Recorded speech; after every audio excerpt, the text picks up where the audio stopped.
What company over 15 years that has results in financials? I mean, companies come out with this information. They say how well they did. They said what their profit was, what their expenses were. If a company had results that look like this, like a flat line over a 15-year period, do you think they could expect to garner any additional investors? And the investors that they have would be running away. If 15 years ago or today, Walmart was making the same profits that they were 15 years ago, there was no return on the money that the investors had put in. Not only would they not continue to garner more investors, but the investors that they had would run away. And everybody would say that makes sense. Even people that hate capitalism would say that makes sense. You know, you're not getting any return on your money, why keep it there? But the same people, you say, well, they're failing at a 70% rate. Okay, they're failing to get people proficient in their own grade level 70% of the time. This is not baseball where you hit 30% of the time and you're a superstar. This is education. You ought to be a little bit better than getting it right 30% of the time.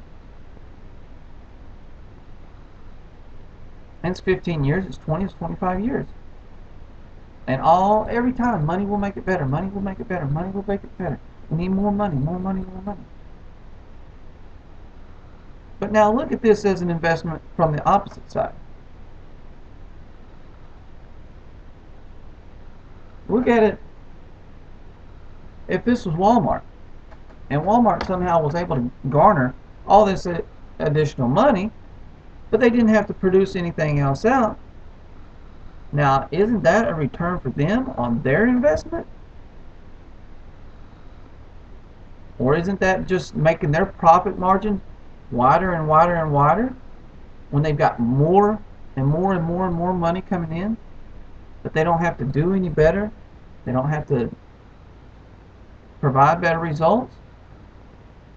Let's look at this from the provider's standpoint. We're talking about consumer standpoint, people that are consuming education, people that are buying an education, because there's no free education. We're all buying education through our taxes or otherwise. It's just a forced transaction at this point. This notion of a free education is hogwash and ignorance. It's pure ignorance on the part of people that want to say we get a free education. Now let's look at it from the provider's standpoint. They have a baseline of money that they're bringing in. And this is all adjusted for inflation. You can't blame this on the fact that, oh, salaries have risen, things have gotten more expensive. No, you can't justify it that way. This is adjusted for inflation.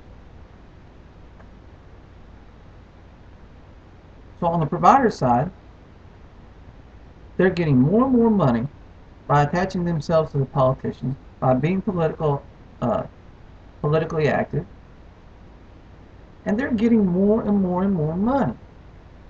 But yet they're putting out the same level of performance. What are they doing? What's happening to the spread? What's happening to the spread? If they were making a certain amount of money when their income is here and their performance is here, they're making this spread. Now their income is here and their performance is still here and they're making this spread. Doesn't that sound like a little bit of investment on their part? Of course, they're getting more money for the same production. If I could earn $35 an hour, make the same amount of tires as I do when I'm making, $15 an hour, well, I think that was great. Especially if I could have somebody mandate that I be paid $35 an hour. See, I don't have that. For me to make $35 an hour, I have to produce a level that will justify me making $35 an hour. Because if they raise my salary to $35 an hour and I don't make them any more tires, they're losing money. As buyers of my services, they're losing money. And that's what we're doing. We're buying education services for our children. And the results are staying the same, but we're paying more money to get it. And so we're losing money year after year after year. And it makes common sense for people that otherwise would have good sense to realize this is a bad investment. And people that support candidates that want us to look at this as an investment. But yet they can't get it. Oh no, this is not a business. This is our children we're talking about.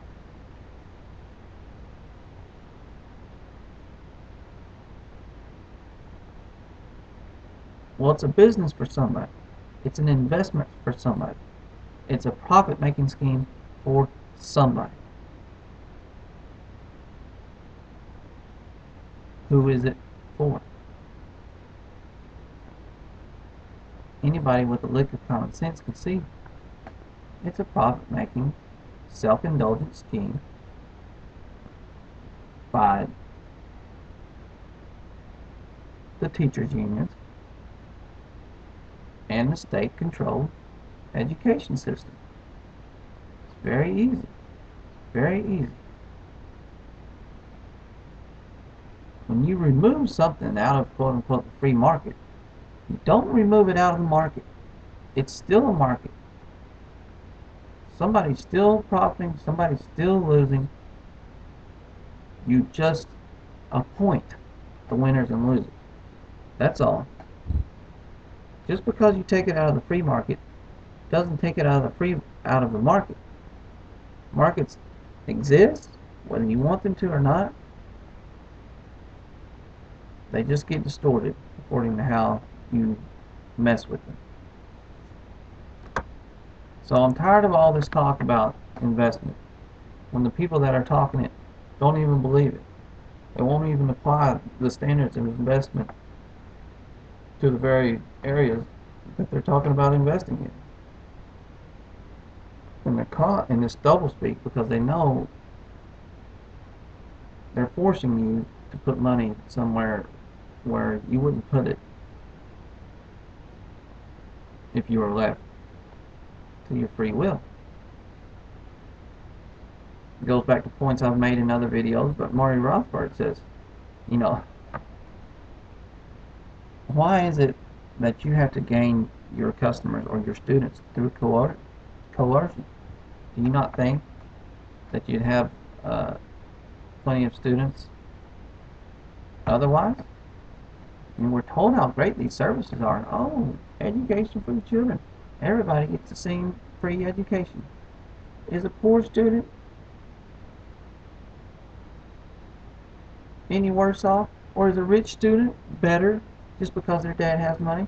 Are they a better person? Do they deserve a better education just because their dad makes more money? Well,